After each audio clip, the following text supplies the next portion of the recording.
mai più senza.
Buonasera amici telespettatori e ben ritrovati con lo speciale calciomercato di Calcionapoli 24 TV. Buonasera a tutti voi da parte di Riccardo Catapano. Come al solito c'è il nostro Emanuele Bernardo in cabina di regia. Nei prossimi minuti andremo a riepilogare tutti i fatti di giornata perché ovviamente il Napoli, dopo l'amichevole di ieri con il Mallorca, è sceso in campo anche quest'oggi in un diciamo così, amichevole contro il Castel di Sangro, un allenamento congiunto, due tempi da 30 minuti, Napoli che ha vinto 8-0, ne parleremo proprio con i nostri inviati in quel di Castel di Sangro, ma a farla da padrone, come sempre, la nostra trasmissione sarà il calciomercato, come potete vedere.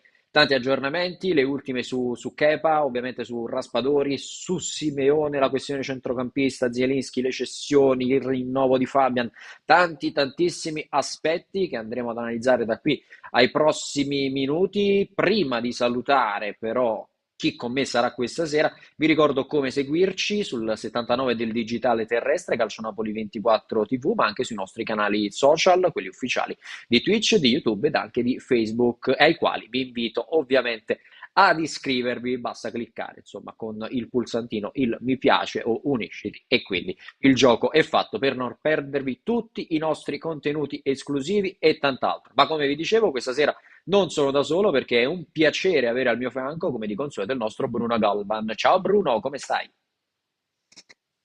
Ciao Riccardo, buonasera. Tutto bene? La temperatura sembra essersi abbassata rispetto ai 36-37 gradi di oggi. Sì, Va benissimo. effettivamente oggi c'è un po' più di venticello, una cosa positiva per la frescura, ma per me che sono allergico non tanto. Infatti ho il naso completamente tappato, pieno di allergia. Sembra di essere tornati in primavera per questo. Quindi mettici il caldo più l'allergia, ti dico già come siamo combinati. Sei al Detto top. questo, esattamente, sono veramente al top. Detto ciò, caro Bruno, più tardi ci collegheremo anche con i nostri inviati in quel di Castel di Sangro per commentare, diciamo così, la doppia amichevole, quella di ieri con il Mallorca e oggi l'amichevole congiunta contro il Castel di Sangro. Ovviamente c'è il mercato a farla da padrone perché, insomma, ieri Alex Meret ci ha messo, diciamo così, del suo sintomo di come in questo momento il ragazzo sia tutto fuorché tranquillo, anche perché le voci di Kepa credo siano arrivate anche a lui. E da quello che mi risulta, diciamo così, la trattativa conclusa ancora non è conclusa, ma è molto incanalata quella per il portiere spagnolo. Poi ti chiedo anche le tue, in primis ti chiedo però le notizie. Ma allora, per quanto riguarda Kepa, so che devono ancora sistemare qualcosina dal punto di vista economico barra burocratico, insomma. Da quello che so, il Chelsea doveva pagare fra il 60 e il 70% dell'ingaggio, con il Napoli, insomma, che dovrebbe all'incirca, insomma, pagare intorno ai 2 milioni per l'ingaggio e più credo Sì, qualcosina per il prestito. Credo che proprio la formula del prestito sia quella un po' che deve essere un po' cioè, già, da quadrare da questo punto di vista, perché il Napoli vorrebbe solamente un prestito secco, mentre invece il Chelsea vorrebbe fare un prestito con diritto. Vediamo un pochettino, vediamo un attimo come si evolverà la situazione. Sicuramente non è una trattativa chiusa, perché il Napoli, per me in generale una trattativa sia chiusa quando si ha doppio accordo e quando si sta andando a firmare il contratto. Prima credo che corse in avanti, almeno io onestamente non ne faccio. Detto questo, vi parlavi prima di Meret, noi siamo stati, credo siamo stati i primi il 6 luglio a dire che Meret probabilmente poteva lasciare Napoli e sì. c'era la possibilità di andare al Torino. E ad oggi questa possibilità è molto Addirittura ancora concreta. prima dicemmo che potevano lasciare sia Meret che Ospina, quindi Assolutamente sì. Per questo io dico, il Torino è sicuramente una pista molto calda, è una pista caldeggiata, scusa il gioco di parole, soprattutto da Vagnati. Vagnati ha avuto, sì. ricordiamo, Verette l'ha avuto alla SPAL e quindi insomma è una trattativa che può andare avanti. Napoli sicuramente non firmando il rinnovo Verette è un problema, e spiego anche il perché. Perché allora il Napoli, avendo un solo anno di contratto, il Veretto deve cedere giocoforza a titolo definitivo, non può fare né prestiti con obbligo né prestiti con diritto perché a solo anno di contratto è proprio materialmente difficile. Cosa potrebbe accadere? Insomma, in questo caso come ipotesi. Nel caso in cui il Torino volesse prendere Meret, potrebbe anche ipotizzarsi questo scenario, ovvero Meret che prolunga per un altro anno con il Napoli, 2024, e poi viene ceduto con prestito con obbligo di riscatto a favore del Ok. Torino, in modo che il Torino magari potrebbe poi cedere il ragazzo ad una cifra, magari non so, un 3-4 milioni come prestito oneroso e più magari una decina l'obbligo di riscatto. Torino che lo conferma ancora una volta. Tutti stanno dando Pietagna al Monza, oggi firma, domani visite mediche, domani, dopodomani, dopodomani, dopodomani ancora. A me risulta che Pietagna è in uscita, ma per il momento con il Monza non ci sono accelerazioni e sullo sfondo teniamo sempre bene il Torino. Dico solo Mm. questo. E dici qualcosa di importante. Resto un attimo su Kepa, poi parleremo anche di Petagna e ovviamente del Ciolito Simeone. Perché resto su Kepa? Perché c'è un aggiornamento proprio per quanto riguarda il portiere spagnolo, che può voler dire tutto e può voler dire niente, ma in questo momento diciamo così, la scheda di Kepa è sparita dal sito del Chelsea, non figura più tra i giocatori del Chelsea. Sintomo di come in questo momento, che sia Napoli, che sia un'altra destinazione, il Chelsea non considera più Kepa un giocatore da utilizzare in questa stagione. Questo a maggior ragione, insomma, conferma di come il Napoli, che in questo momento si stia muovendo, sia davanti, l'operazione ancora non è chiusa. Certo, io però ti chiedo a questo punto, Bruno, e poi andiamo sulle altre notizie, ma il Napoli è club da prendere un giocatore come Kepa in prestito secco? Perché poi tu mi dirai, magari conviene con il diritto. Qualora il Napoli riscattasse Kepa, poi lo stipendio di 9 milioni chi glielo paga? Perché non avrai più il Chelsea che te ne versa il 75%. Quindi è anche questo un pochino il Mm. dubbio che tanti telespettatori si stanno in questo momento ponendo. Ma Riccardo, credo che nella storia del Napoli ci sono due punti fondamentali quando parliamo di portieri e di ingaggi generosi. Se ricordi bene, Reina arrivò a Napoli da un Sì? prestito, correggimi se sbaglio, dal Liverpool. A Liverpool non credo che prendesse poco. Quindi anche lì ci fu una situazione più o meno simile a quella di Kepa. E poi quando succedono queste situazioni ho sempre in mente una frase di De Laurentiis proprio quando doveva venire a Reina di ritorno dal Bayern Monaco. E mi Ah, ricordo sì, De esatto. Laurentiis, e mi ricordo De Laurentiis che disse in quel frangente che lui avrebbe preso giocatori da 6, più o meno, non disse la cifra, però lo fece capire, giocatori tra virgolette sparametrati per gli indici del Napoli, a meno che soltanto se ci fosse stata un'occasione, un prestito talmente favorevole che il Napoli poteva andarlo a prendere. E quindi se associamo il caso della situazione Reina-Liverpool e queste dichiarazioni di Laurenti, si credo di 7-8 anni fa, adesso non ricordo bene la data, credo se uno più uno fa due, credo che Napoli alla fine Kepa lo prende, però onestamente poi per quest'anno ce lo godiamo, però bisogna vedere poi dall'anno prossimo effettivamente cosa bisognerà fare, perché poi bisognerà fare un nuovo contratto a sto ragazzo, se lo riscatti, in più c'è il decreto crescita, vediamo un pochettino. Ovviamente a 9 milioni credo che Napoli non potrà garantire a Eh, nessuno questo ingaggio, è follia. Questo assolutamente, poi ricordiamoci comunque c'è il decreto crescita che tutto questo può rientrare all'interno dell'operazione Kepa che potrebbe dare diciamo così, delle agevolazioni dal punto di vista fiscale per l'ingaggio del Napoli. Detto questo, abbiamo aperto ovviamente con quello che è il nome caldo del Napoli, vale a dire la situazione Kepa-Meret, che va avanti su un doppio binario. Bruno, ci hai raccontato ancora una volta e confermato di quelle che sono le indiscrezioni e l'interessamento del Toro, anche le possibili formule che potrebbero essere applicate a questa operazione. L'altro nome che ovviamente circola tanto nella nostra chat è quello di Giacomo Raspadori, perché il Napoli sta cercando un attaccante, anche lì bloccato alle cessioni e di Petagna e soprattutto di Adamo Nas, da vedere anche la questione relativa a Zielinski e il modulo, ma detto questo, ad oggi il Napoli non è ancora riuscito a vendere un giocatore comunque come Nas che blocca anche dal punto di vista delle liste questi innesti. Raspadori che piace, lo ha confermato ancora una volta Carnevali, che è abile, abilissimo con le parole,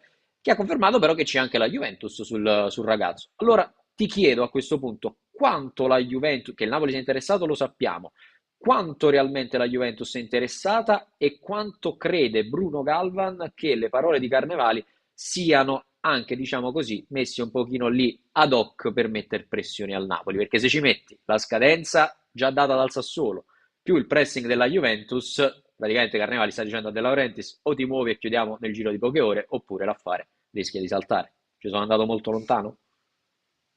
No, cioè onestamente io non credo che la Juventus possa prendere Raspadori. Poi magari vengo smentito in serata, però io onestamente non credo che la Juventus possa fare Raspadori perché è un giocatore che nello schema di Allegri francamente non ce lo vedo. Vedevo più Zaniolo rispetto a Raspadori. Però tornando ai fatti di Casa Napoli, sì, è vero che Raspadori ha detto sì a Napoli, ormai è il segreto di Pulcinella, ma anche qui sono fatte delle corse in avanti, addirittura con visite mediche nei prossimi giorni. Io credo che con Sassuolo sia una partita a scacchi. Io sono, da quello che so, il Sassuolo ha dato altri 7 giorni a Napoli. Io credo che l'ultimatum del Sassuolo scadrà lunedì prossimo. Se entro lunedì prossimo il Napoli non metterà sul piatto i 30 milioni più bonus che chiede il Sassuolo, Raspadori resterà a Sassuolo e farà la sua stagione, cosciente del fatto che a me non risulta che il Raspadori voglia rompere con il Sassuolo, nel senso che Raspadori ha fatto presente a Sassuolo che c'è questa offerta, questa possibilità del Napoli e che lui sarebbe molto contento di andare a Napoli, ma non mi risulta che Raspadori abbia detto a Sassuolo se non mi cede a Napoli io faccio scoppiare la seconda guerra, la terza guerra Mm. mondiale giù di lì, insomma, Raspadori ha sempre avuto un comportamento molto rispettoso nei confronti del Sassuolo. Quindi vediamo, se il Napoli porta le offerte, cioè se il Napoli mette 30 milioni sul tavolo, Raspadori lo prende, altrimenti, ripeto, stiamo perdendo tempo. E da questo punto di vista il Sassuolo è stato molto categorico, anche perché poi, parliamoci molto chiaramente, non è che il Sassuolo ha bisogno di cedere, ha appena ceduto Scamacca per 36 più bonus, quindi parliamo di 36 più bonus, quando parliamo di bonus però Sì, è 36 più importante 6. dire che è importante dire ai tifosi, quando si parla di bonus, non è che sono entrate certe per la società, sono entrate aleatorie, se vincolate ai raggiungimenti di obiettivi, di reti, di assist, di presenza e così via. Quindi in questo caso, nel caso di Scamacca, sono già solamente 36 milioni certi. Quindi ripeto, vediamo, il Sassuolo per me, cioè da quello che mi risulta, ha dato un'altra settimana di tempo a Napoli, dopodiché da lunedì prossimo il Sassuolo credo difficilmente possa liberarsi di Raspadori. Non credo nella Juventus, credo che sia una mossa di Carnevali per innescare una sorta di asta che però per il momento per me non c'è. E vediamo, insomma, questa è la situazione di Raspadori, fermo restando però che il Napoli è sempre vigile anche su altri profili. Sappiamo che Giuntoli, se giocasse a poker, sarebbe un illustre bleffatore da questo punto di vista. Magari non lo so, c'è Raspadori, però magari poi possono uscire altri nomi. Per esempio, io non abbandonerei ancora del tutto la pista d'Europeo, io la tengo Mhm. ancora lì, poi magari è chiusa, è morta, però la terrei ancora come lì. E quindi vediamo, insomma, io credo che alla fine la situazione della Raspadori dipende anche poi da quello che fa Zelinski. Io credo che se Zelinski Sì. dovesse restare a Napoli, io faccio fatica a vedere la Spadoglia in azzurro, lo dico molto onestamente. Non credo che Napoli in cui abbia voglia di innestare un giocatore da 30 milioni e vendere un altro di pari valore. La vedo molto difficile, poi magari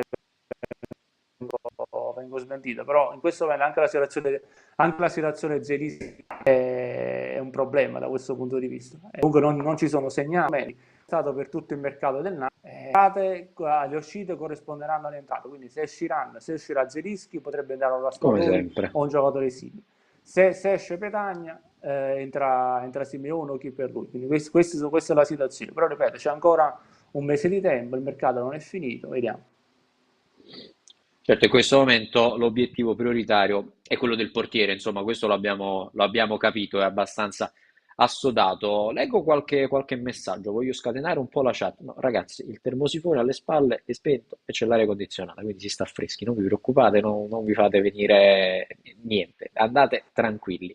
Detto ciò, Raspadori, lo abbiamo detto, di Deulofeu anche ne abbiamo parlato, tra l'altro di Deulofeu ne ha parlato anche Pozzo questa mattina, che ha detto è un giocatore dell'Udinese, le offerte che sono arrivate non ci hanno soddisfatto, ma non ha detto che resta ad Udine, quindi per avallare ancora di più la tesi che poco fa ci portava avanti il nostro Bruno Galvan. Allora, ci chiedete di Mertens. Ragazzi, su Mertens la situazione è abbastanza semplice. Mertens non è più un giocatore del Napoli, Mertens non sarà più un giocatore del Napoli. Stupisce un pochino anche il silenzio a questo punto di Mertens. Non so se spera ancora in qualche colpo di scena se il Napoli non dovesse prendere né Raspadori né Deulofeu o altro, quindi stupisce che ancora non abbia, diciamo così, parlato alla piazza di Napoli. Quello che vi posso dire su Mertens e che mi è arrivato quest'oggi è che il ragazzo, qualora non dovesse arrivare, e ad oggi non arriva l'ipotesi Napoli, vorrebbe restare in Italia. Si è parlato della Juventus, ipotesi ad oggi assolutamente marginale. Attenzione alla Salernitana, che è squadra che ovviamente sta provando anche per bocca del presidente Iervolino a convincere Dries Mertens, magari anche per la vicinanza logistica. La Lazio di Sarri resta sempre in, diciamo così, sottofondo. L'altro nome, che poi tra l'altro, caro Bruno, è un nome che già in passato è andato molto vicino a Mertens, è l'Inter, perché l'Inter in questo momento ha liberato Alexis Sanchez, che ha rescisso con i nerazzurri. Attenzione alla situazione Pinamonti, che alla fine dovrebbe andare all'Atalanta.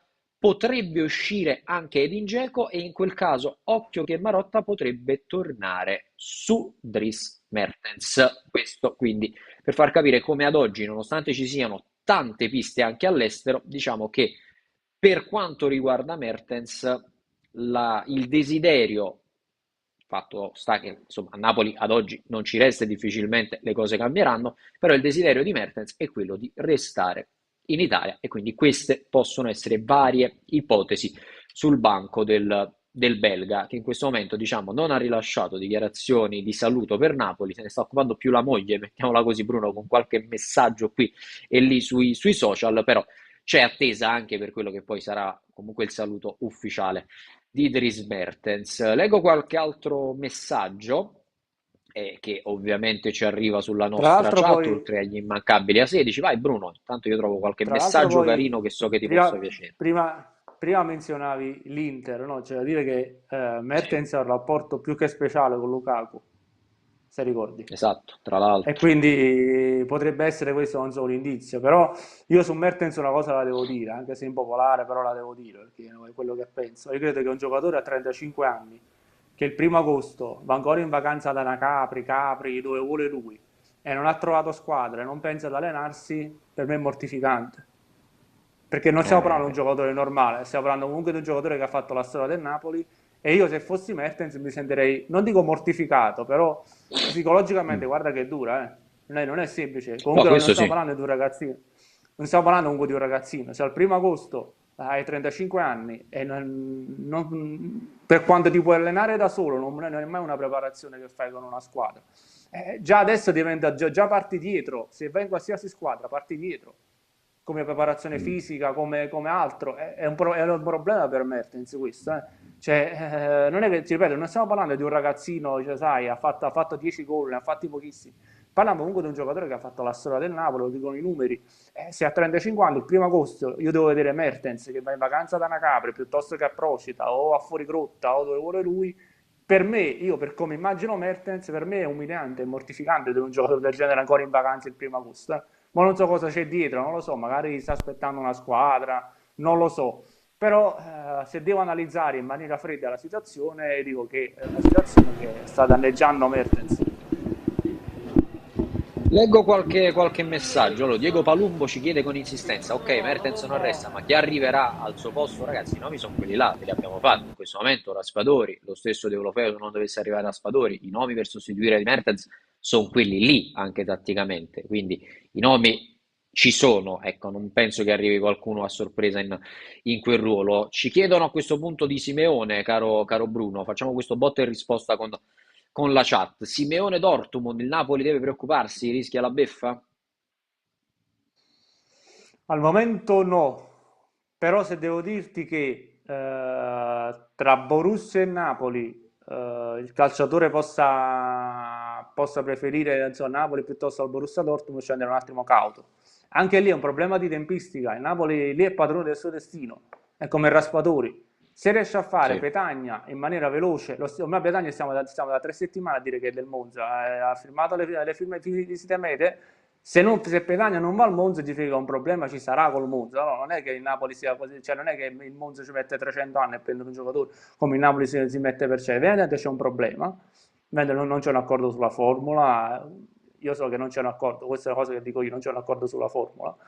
E Mm. quindi è normale che i calciatori, per quanto, torniamo al discorso di Raspadori prima, per quanto ti possono dire sì, per quanto ti possono dire sì, voglio venire a Napoli, accetto X euro, ma se poi il Napoli non si presenta dalla società e chiude, il calciatore, per quanto possa stimare il Napoli, i tifosi, tutto quello che vuoi tu, ma alla fine sono dei professionisti. Se il Napoli, se il Napoli o qualsiasi tipo di squadra ci mette 3 ore a chiudere un giocatore, 3 ore per modo di dire un eufemismo, è il male che il Sì, calciatore poi si guarda magari. intorno. Se il Borussia Dortmund ragazzi, parliamoci molto chiaramente. Allora, se Simeone dovesse anteporre il Borussia Dortmund a Napoli, bisognerebbe fargli una statua, per come la vedo io. Perché ad oggi non me ne vogliono gli altri, però fra Borussia Dortmund e Napoli credo che c'è un abisso, no? In tutti i sensi.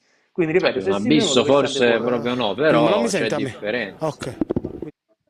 c'è differenza, dai, la possiamo dire, Sì, no, perché c'è sennò differenza. il Borussia Dortmund diciamo che è uno step superiore al Napoli, nessuno si offende Ah, da questo questo punto di sì, vista. questo sì, questo sì.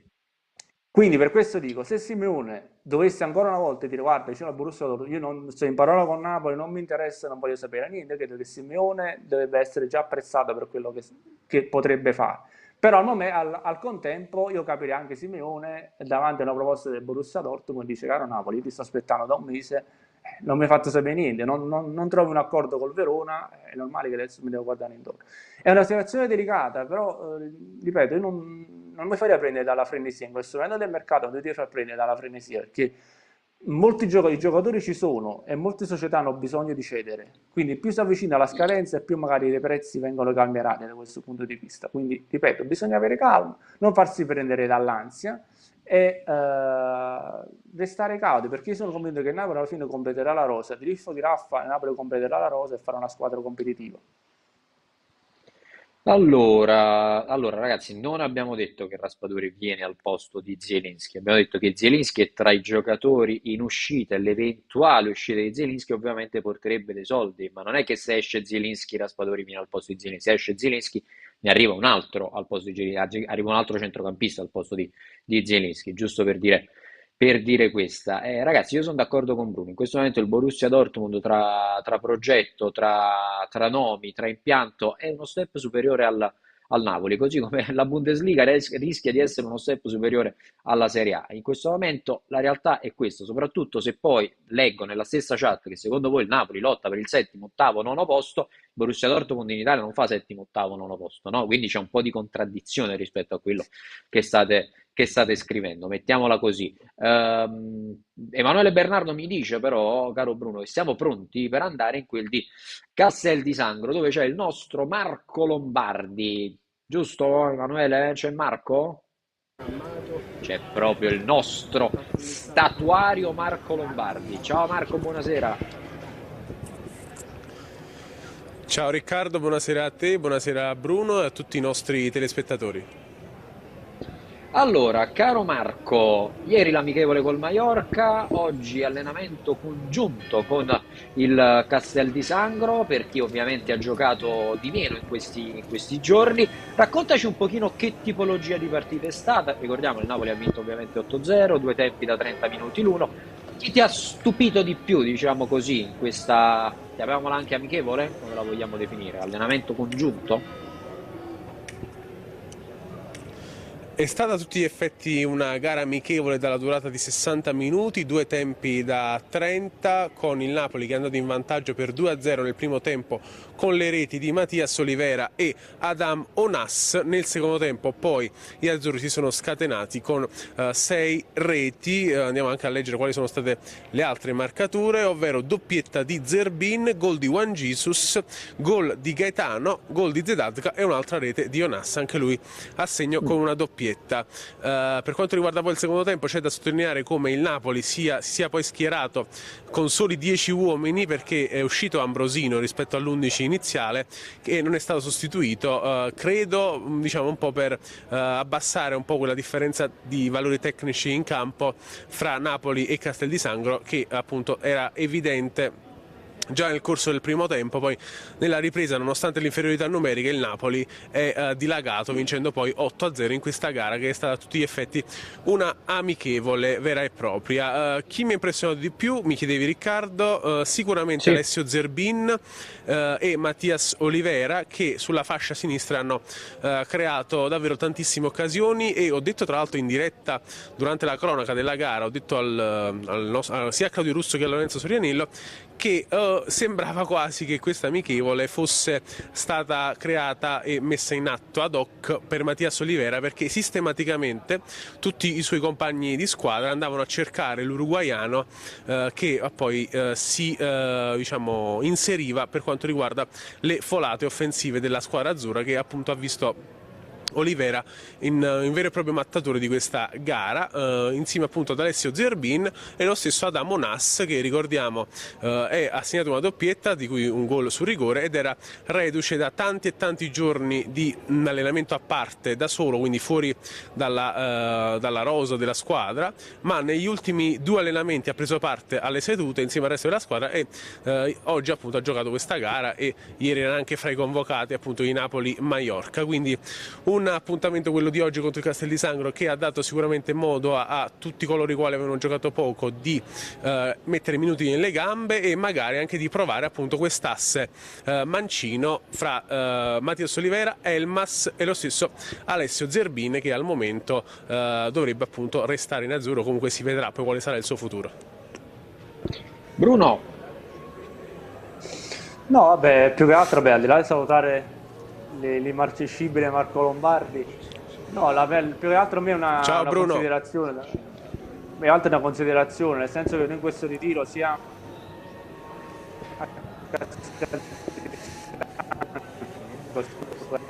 e a ci Di si è Maro non frizzato il abbiamo buon visto Bruno, eccolo. effettivamente mai Madureira. Credo che lui debba essere il Sentite? Adesso sì, Sentite? prima ti eri un attimo frizzato, ora sì, ora sì.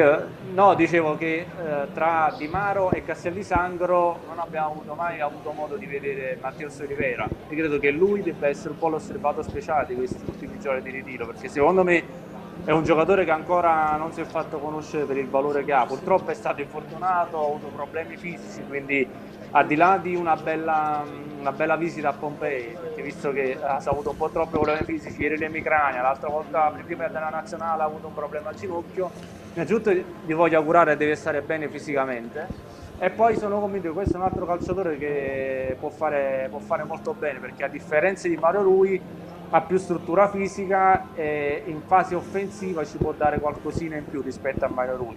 Però così come Kim, dico che Oliveira, così come Ostigard, deve un attimino essere corretto dal punto di vista tattico-difensivo. Per il resto secondo me è un giocatore che mi auguro, insomma, di vedere ben presto innestato con continuità in prima squadra.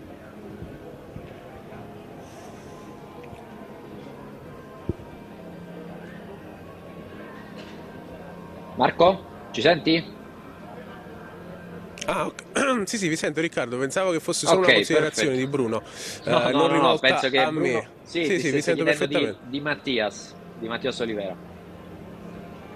Sì, Concordo assolutamente con quanto detto da Bruno, perché va detto come la fascia sinistra quest'anno del Napoli sarà una zona di campo chiave, perché Spalletti sta puntando tantissimo su Kvaratskhelia ed è lui l'uomo in più di fatto della squadra azzurra in questa stagione, motivo per cui l'asse appunto con Mattias Olivera e con Mario Rui dovrà essere comunque, diciamo, testato a puntino e migliorato di allenamento in allenamento, per arrivare poi a quella sorta di congiunzione astrale, possiamo dire così, della fascia sinistra, che magari chissà, potrebbe anche ricordare quella catena di sinistra del Napoli di Sarri, Gulam, Allan, Insigne, magari che la nuova catena di sinistra azzurra possa raggiungere quei livelli di gioco e di bel gioco soprattutto. Quindi ritengo che Mattias Olivera, che abbiamo visto pochissimo a Di Maro, molto poco invece qui a Castel di Sangro, possa dire la sua, e perché no iniziando già dalle gare di mercoledì e sabato contro Girona ed Espagnol, che sono tra l'altro squadre che il buon Mattias Olivera conosce benissimo, dato che la scorsa stagione ha militato nel Getafe proprio in Liga Spagnola. Assolutamente sì, fai bene a ricordarlo Marco, leggevo qualche altro messaggio in questo momento, sì, effettivamente l'out di sinistra poi in questo momento credo che stia riservando quella che è la, chiamiamola anche sorpresa, perché tutti quanti eravamo curiosi di vederlo poi all'opera. Insomma, forse Kvaratskhelia in questo momento rappresenta un pochino la speranza in generale dei tifosi del Napoli, che per svariati motivi in questo momento, forse più degli anni precedenti, sono beccati da un pizzico di pessimismo. Assolutamente sì, e anzi io ho atteso di poterlo vedere da vicino Kvaratskhelia, e ovviamente qui a Castel di Sangro l'ho visto da molto vicino, sia durante gli allenamenti, durante appunto questi primi 10 giorni di ritiro, durante le partite amichevoli, e devo dire che mi ha impressionato tantissimo. Quindi tutte le speranze riposte dai tifosi azzurri nel talento georgiano sono più che al sicuro, almeno per quanto mi riguarda, perché credo che Kvaratskhelia, a meno di clamorosi colpi di scena in negativo, possa davvero dire la sua e essere un punto fondamentale, un punto cardine della prossima stagione del Napoli, perché è proprio da quella catena di sinistra, da quel lato di campo, che di fatto passano tutte le azioni offensive del Napoli di Spalletti, con il guizzo e il dribbling di Kvaratskhelia, che io l'ho già detto più volte, solo per quanto riguarda le movenze e anche un po' nel modo in cui approccia il dribbling, solo in queste due caratteristiche, almeno a me, ricorda vagamente Riccardo Kakà, l'ex fuoriclasse del Milan, e devo dire che anche molti tifosi tra l'altro vedono questa piccolissima somiglianza, che chissà possa portare bene sia al Napoli che a Kvaratskhelia stesso. E questo ce lo auguriamo tutti, assolutamente, per il ragazzo e per il Napoli. Marco, ti chiedo a questo punto, so che il Napoli non vi sta rendendo la vita facilissima con continui cambi di allenamento, di orari, eccetera, eccetera. Se a questo punto, non ti dico di certezze, però come è variato il programma per la giornata di domani, ricordando poi, come giustamente facevi, che poi mercoledì il Napoli torna in campo alle ore 18:30 per la terza amichevole in quel di Castel di Sangro.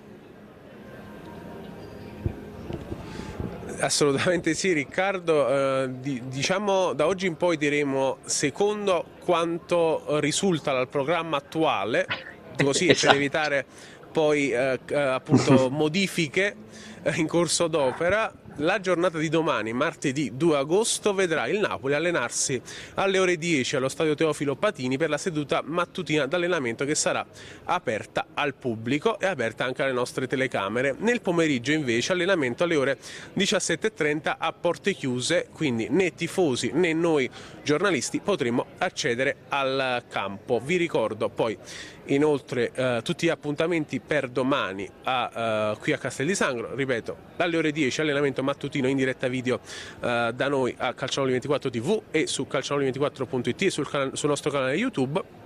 Nel pomeriggio invece ci sarà CN24 speciale ritiro qui da Castel di Sangro e poi attenzione perché stiamo preparando una sorpresa, io, Claudio Russo e Vedi? Lorenzo Sorianiello.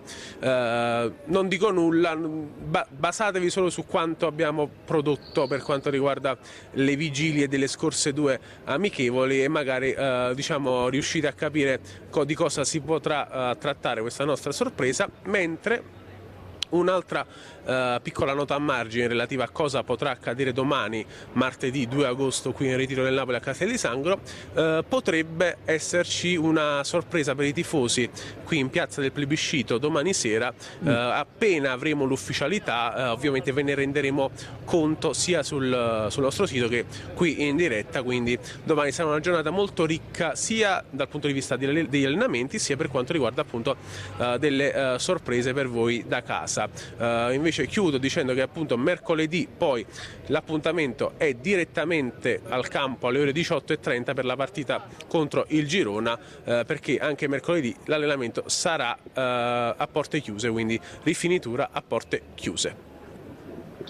Perfetto, perfetto, grazie mille a Marco Lombardi, ovviamente complimenti estesi anche a Claudio Russo, a Lorenzo Sorianiello e anche a Gaetano Pantaleo, con Lorenzo e Gaetano che si sono dati il cambio in quel di Castel di Sangro. Complimenti davvero a tutta la nostra squadra di ragazzi lì in ritiro per il grande lavoro che stanno facendo. Marco, grazie mille, ovviamente buona serata e buon lavoro a tutti quanti.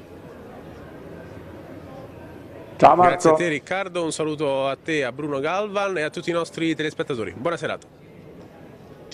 Grazie mille a Marco Lombardi in collegamento da Castel di Sangro. Tra l'altro, mentre parlava Marco, avete potuto vedere anche gli highlights dell'amichevole di quest'oggi contro il Castel di Sangro. Li potete ritrovare ovviamente sui nostri canali YouTube. Vi basta iscrivervi al nostro canale YouTube, altrimenti su calcionapoli24.it. Bruno, torniamo a bomba sul mercato, sulla nostra chat. Vabbè, il nome lo fanno, quindi te lo faccio, puoi essere tranquillo. Un'altra volta, sì.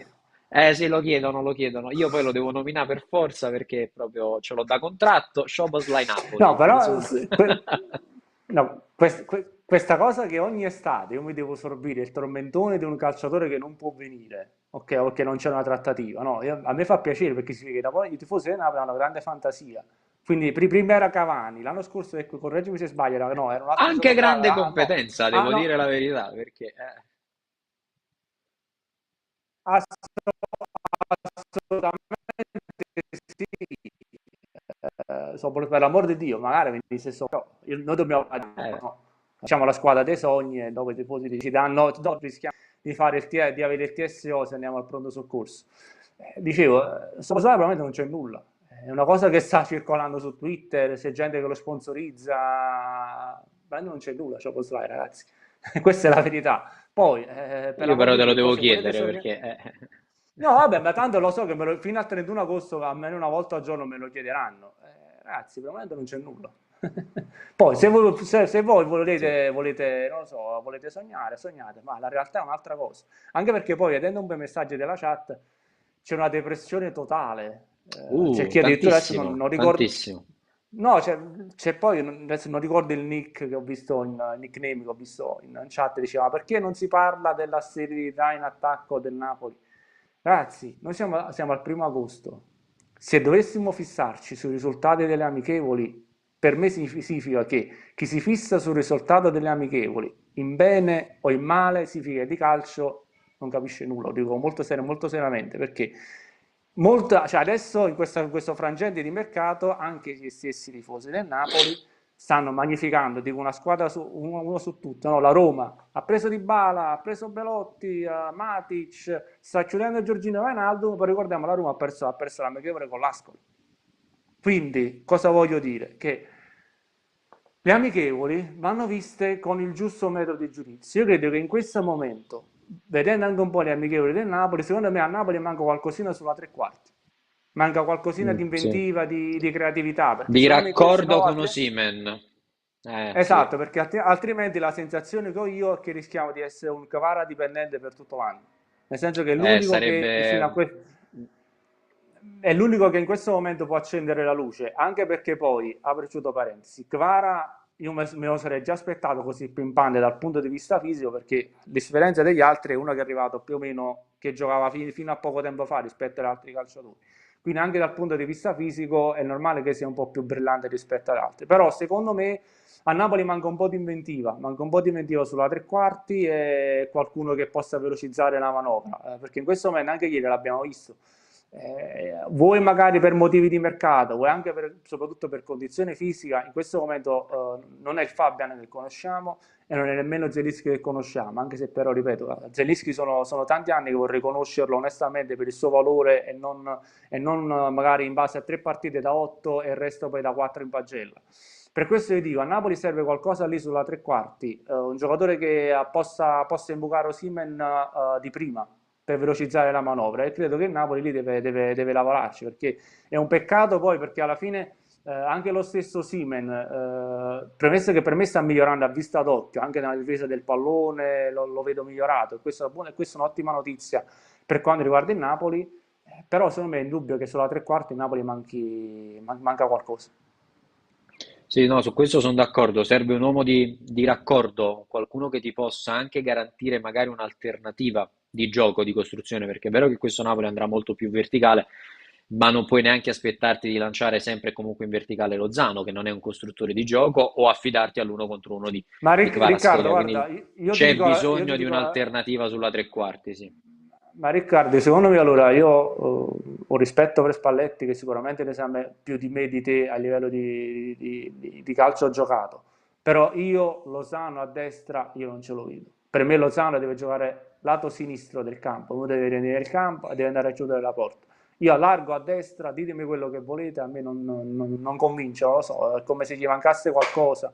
Io onestamente anche quando il Napoli lo prelevò dal PSV, Lozano giocava alla Sì. sinistra e fece un campionato strepitoso.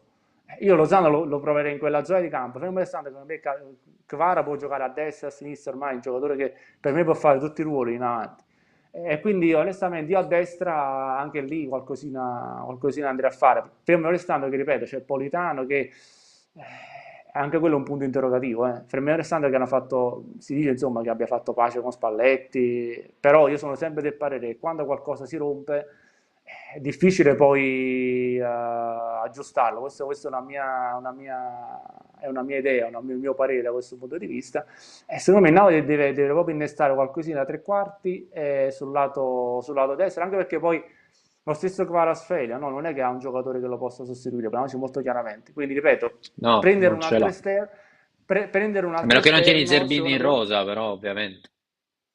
per me il Napoli deve prendere un giocatore che se riesce a fare questi tre ruoli contemporaneamente, per me il Napoli ha fatto bingo. Però mi rendo conto che non è semplice, Il però nome è ripeto, quello, eh. sì, Raspadori sarebbe l'optimum in tutti i Il casi, nome perché è quello, c'è poco da fare. ti risolverebbe in un sol colpo tre problemi. Sì. Però, ripeto, io sulla tre quarti io qualcosa in più me lo aspetto. Questo assolutamente anche io. Detto ciò, io ritorno anche sul discorso amichevoli prima di chiudere, perché le amichevoli, ripeto, bisogna saperle analizzare, cioè le amichevoli non sono come le partite di campionato che poi alla fine si le analizzi, ma quello che conta è il risultato. L'amichevole è effettivamente l'opposto rispetto a una partita che ha in palio un trofeo e 3 punti. Va contestualizzata e va analizzato altro. Per me, ieri io ho visto grandi miglioramenti per quanto riguarda il giro palla del Napoli nel primo tempo. Francamente il centrocampo Lobotka, Fabian, ho visto Zielinski ancora un po' in difficoltà, ma credo che il titolare sia Anghissà. Lobotka, Fabian, Zielinski mi ha dato garanzie, ho visto un giro palla ottimo, ho visto un pressing altrettanto buono del Napoli per 45, anche inizio ripresa prima del gol. Francamente a me il primo tempo è piaciuto, cioè, ho visto Napoli Sì, che no, c'è un inizia ad ritmo essere in diverso. palla, rispetto all'amichevole con la Dana. Ho visto un Napoli che ieri nel primo tempo girava molto meglio il pallone. Poi è vero, lì davanti continuiamo un pochino a faticare, per carità, ma lo stiamo dicendo, manca ancora qualcosa lì davanti. Così come la certezza del portiere, perché in questo momento, diciamo, Meret è sfiduciato, quindi francamente andare avanti con Meret, a prescindere dalle qualità del ragazzo, lo trovo abbastanza inutile. Mi fa sorridere chi dice che Kepa è scarso e il Meret spagnolo. stiamo parlando del portiere più pagato della storia. Se non basta questo, e non basta questo perché nelle ultime stagioni ha giocato effettivamente poco, però ricordo che anche un certo Romelu Lukaku, che è dato come grandissimo colpo, l'anno scorso ha fatto sì e no una decina di partite con Tuchel, detta giusto così, en passant. Stiamo parlando di uno che ha una personalità fortissima, Kepa. È nazionale spagnolo, ha vissuto uno spogliatoio di campioni d'Europa, non uno spogliatoio di eccellenza, con tutto il rispetto. Quindi stiamo parlando di uno che poi tecnicamente per me resta fortissimo, qualche errore lo fa, ma è normale, il portiere quando fa l'errore è molto più marchiano, mettiamola così, perché ti costa un gol. Ma per me se il Napoli chiude Kepa sta facendo un colpo per la porta, a prescindere da quella che poi sarà l'aspetto dell'operazione definitivo, non lo sarà a prestito, prestito con diritto di riscatto, per me sta facendo un colpo pazzesco per la porta. Non me ne voglia Alex Meret, ma stiamo parlando di un livello, secondo me, nettamente superiore ad Alex Meret. Mio modestissimo avviso. Sì, sono d'accordo, le ultime stagioni non le ha giocate. Ragazzi, vi faccio due nomi. Reina era la riserva di Mignolet quando è arrivato a Napoli. Ospina ne fece due di partite, se non sbaglio, all'Arsenal quell'anno perché giocò alle spalle di Sì. Szczesny. Credo di aver concluso, quindi non andiamo a vedere le statistiche, vediamo un attimo quello che portano questi giocatori, perché se poi scelgono Napoli, non è che Kepa viene a Napoli perché il Napoli è come il Chelsea e vince la Champions. Kepa viene a Napoli perché si deve rilanciare e vuole rilanciarsi, sceglie Napoli per questo. Quindi impariamo a contestualizzare tutte le situazioni, che siano di mercato, che siano ovviamente di campo, amichevoli e non. Detto ciò, Vabbè, Bruno, vabbè, Riccardo, diciamo che su Kepa sento puzza della famosa frase "se era buono ora è una Napoli".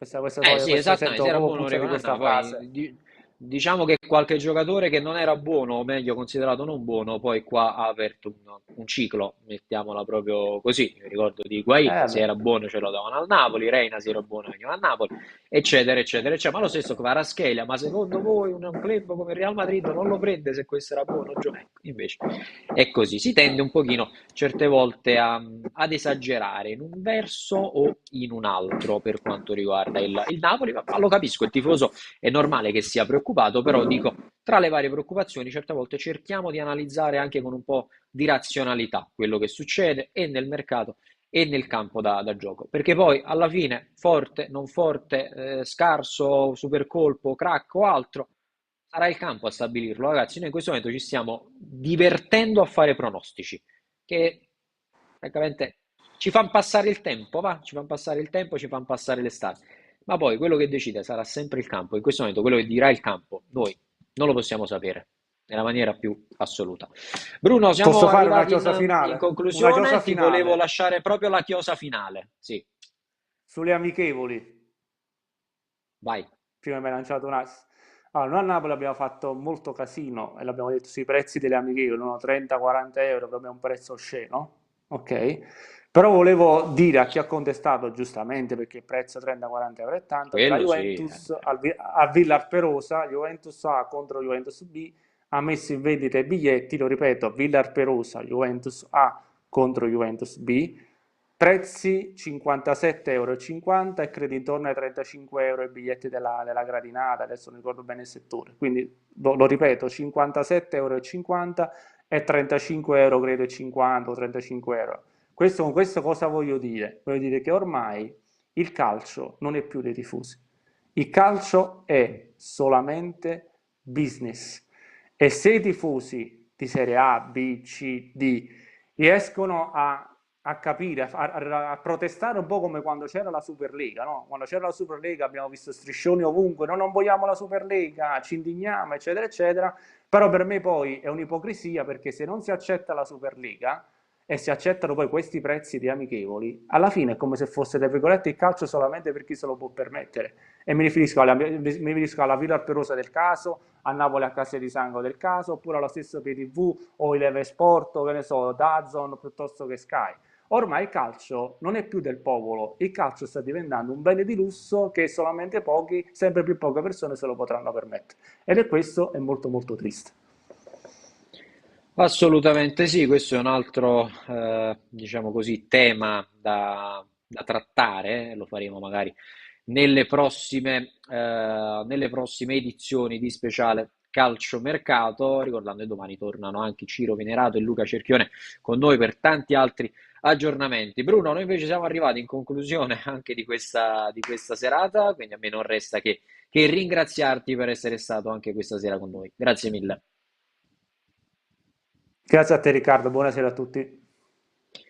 Grazie al nostro Bruno Galvan di calcionapoli24.it, un grazie come sempre ad Emanuele Bernardo anche in regia, puntuale, preciso come sempre, come pochi, un fuoriclasse davvero a Calcionapoli 24 e ce lo teniamo assolutamente stretto. Un grazie anche a tutti voi da parte di Riccardo Catapano che vi ricorda come seguire tutta la programmazione di Calcionapoli 24 TV. Domani poi torneremo sempre in diretta con la rassegna stampa Calcio Napoli 24 Live, i collegamenti e l'allenamento alle 10 da Castel di Sangro, lo speciale calciomercato la sera, il filo diretto, insomma, come sempre davvero a 360 gradi la nostra programmazione sul 79 del digitale terrestre, ma anche sui nostri canali social, ai quali vi invito ad iscrivervi, quello di YouTube, quello di Twitch e quello di Facebook. Lo speciale calciomercato termina qui, l'appuntamento con noi è nuovamente domani sera a partire dalle 20. Non mi resta che augurarvi una buona serata e un buon proseguimento sui canali di Calcio Napoli 24.